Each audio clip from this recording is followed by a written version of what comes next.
In this video, I want to show you how to understand and use your Google Analytics account once you have it set up.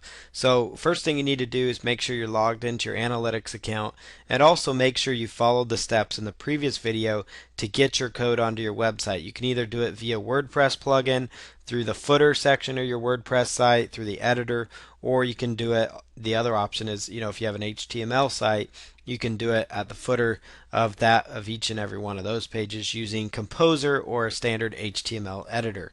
So make sure at this point you have it all set up. Then log into your account and you want to choose all website data. Now this is a one website that has get some traffic, so you can kind of see some numbers here. So the first thing you're looking at when you log in here, typically by default, it will let you know the last 30 days, the previous 30 days traffic, so you understand what traffic is coming in each day. So for example, on Monday, January 14th of 2013, this website had 228 visitors. On Saturday, it had 99 visitors. So you can kind of see a pattern here. Interestingly enough, every Saturday there's fewer visitors that come to this website. But the peak of this website traffic is typically at the beginning of each week. Mondays tend to be around the same amount of visitors.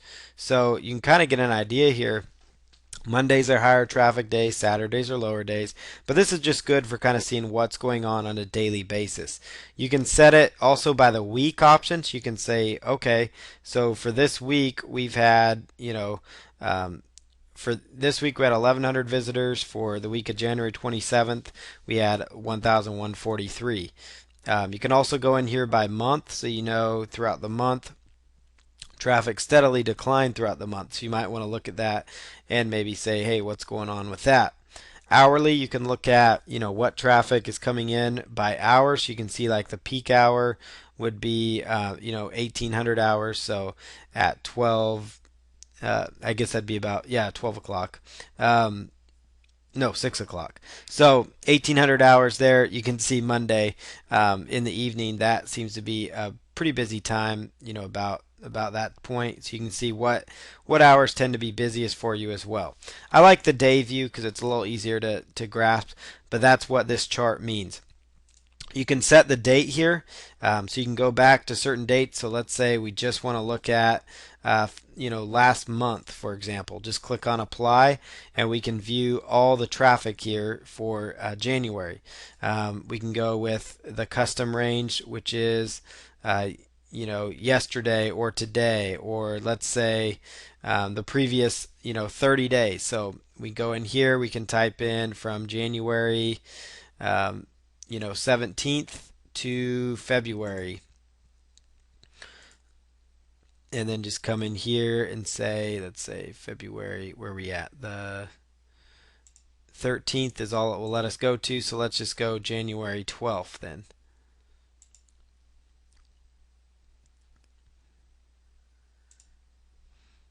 And then click on apply, and then that'll show you the previous 30 some days of traffic. So you can see 5,245 visitors, unique visitors 4,420. So there is a difference between these two. A unique visitors, it's the number of unduplicated people, as it says. So basically, as each individual person. So you may visit your website 25 times. Well, that'll count as a visit. So during the month you might look at your website once or twice a day, and each time that you come there, that's a visit, but it really only counts as one unique visitor, as long as they haven't cleared their cookies out there. So that's what those numbers mean. You typically want to strive for getting a better idea as to what your unique visitors are, as opposed to just visitors, because unique visitors tells you you're getting new people to your website, you're getting new people exposed to the content you have available. Page views, this tells you there's 8,123 page views. So what that tells you is that they looked at more, the average visitor looked at more than one page on the site. So they probably looked at, 1.5 or so pages, the average person. So 1 to 2, 3 pages. Some people looked at 3 or 4 pages. It depends on your website. If it's a sales page only, you're probably not going to have a bunch of high page views because there's really no other pages for them to look at. Except for like your thank you page and download page. But if you're dealing on a blog website with lots of content, you might see your page views as 4 to 5 times what your visitors are. So just keep that in mind. It could vary by page. The average pages per visit, that's what that means. So they look at 1.5. Average visitor duration, 1 minute and 22 seconds. So that means the average visitor that looks at the website, is actually only there, on average 1 minute and 22 seconds. So that gives you an idea. That's not a bad average visitor duration because that gives them enough time to actually see what's on your site. Bounce rate 75.39. A bounce rate means they leave your website from the same page they entered, and you can set bounce rate to a specific time, but typically it's within 30 seconds. So bounce rate tells you if that number is high, which it is on this site, it would tell you either one of two things. You need to have better content, or you need to have a better looking website that might draw them in.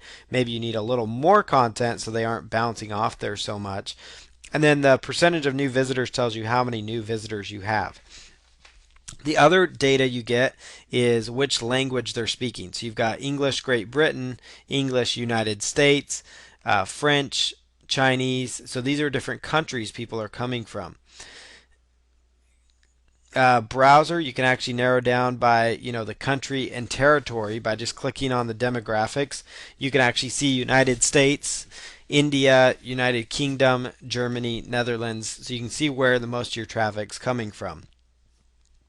You can also search by city. Interestingly enough, Hyderabad is the most visitors for this website. New Delhi, 83. New York, Paris. So that tells you where that is. System, you can see which browser they're on. Chrome, Firefox, Safari, Internet Explorer. So this is kind of surprising.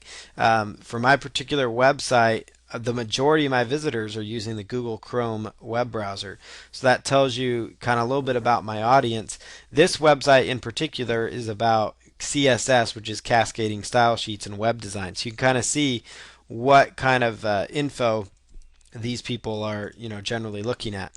Service provider, you can see what service provider. Comcast is the most popular one. Everything from operating system, you can see there's more Windows than Mac users that look at this. Mobile, you can see iOS, so iPhone users frequented my site quite a bit. Android users, BlackBerry users. You can even go down to mobile service providers if they give that data. What size their screen resolution is, so you know how to resize your site. And these are all information. Some of it's more than you probably even really need to know. Really, you need to know your visitors, unique visitors. That's the most important part. Duration, bounce rate. Those are really important things. And Google does a good job of giving you charts and info on that. Next thing is on the left hand side here, you've got some different data. You've got real-time traffic stats. So right now there's one person on the website and you can see kind of where they are from. And this works good if you're doing like a product launch. You can really see what's going on, how people are engaged with your content.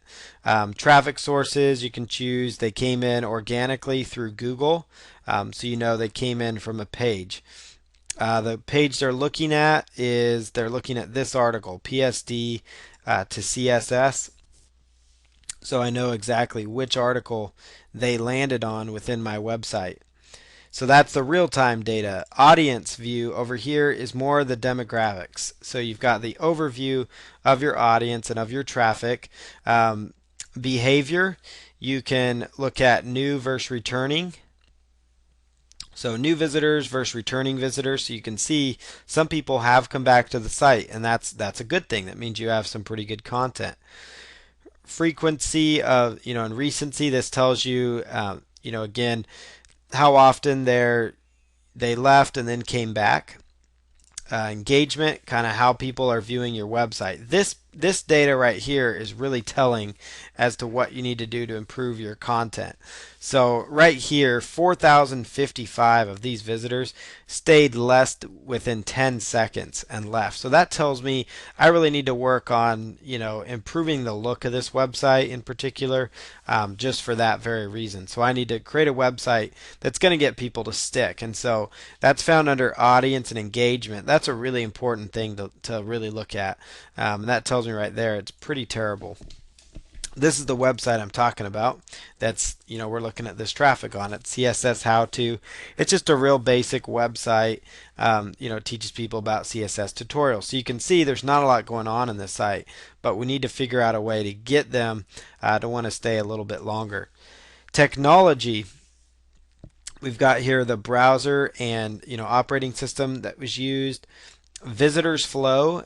This tells you how they navigated through your website.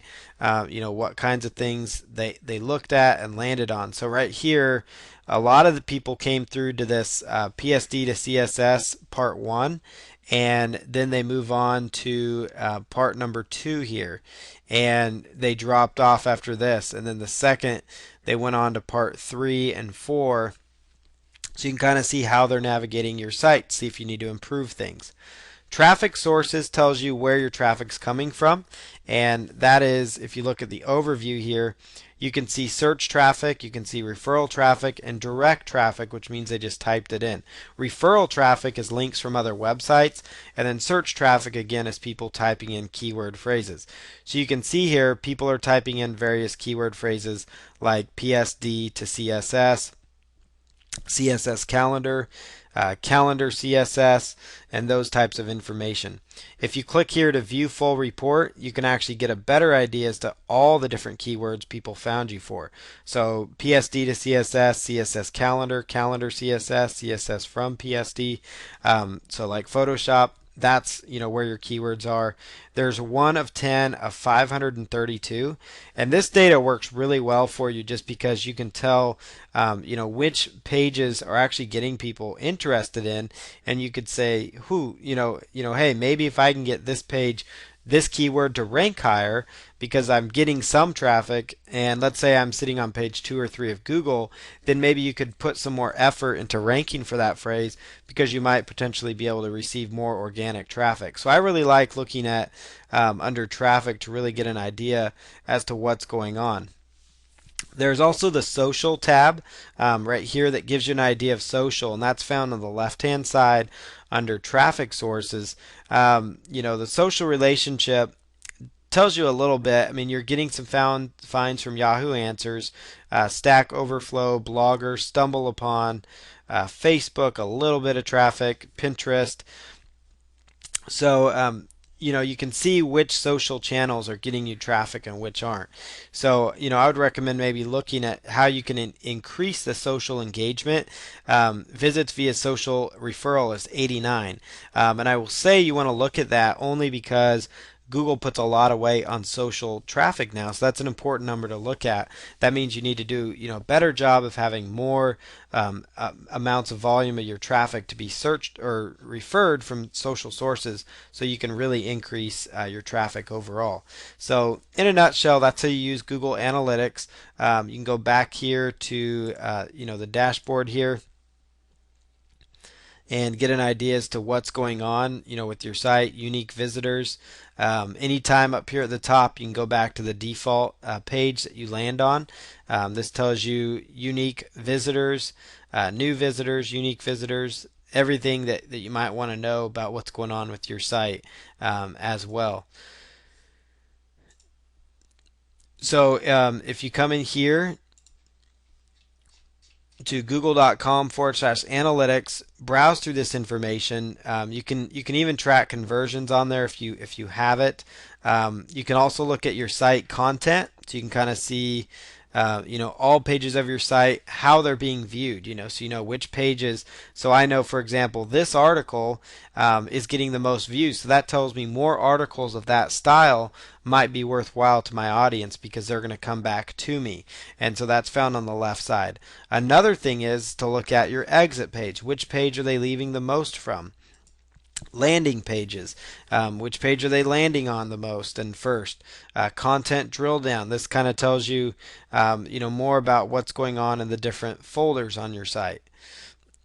Google AdSense, you can see a rough overview there. If you're integrated with Google AdSense, you could have it show up there.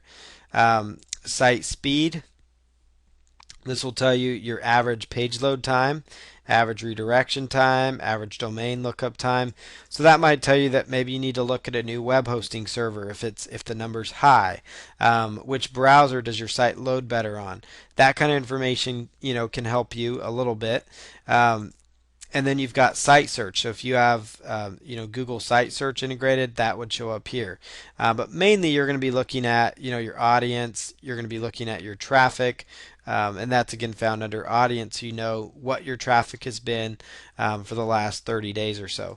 And so this is a cool tool to use. Make sure you use it. It can really help you understand what your visitors like, what you're not doing right. It helps you understand, press releases, articles. Do you need to do more of that? Videos. What can you do to increase those numbers within Google Analytics? So make sure you utilize Google Analytics. It can help your business a lot.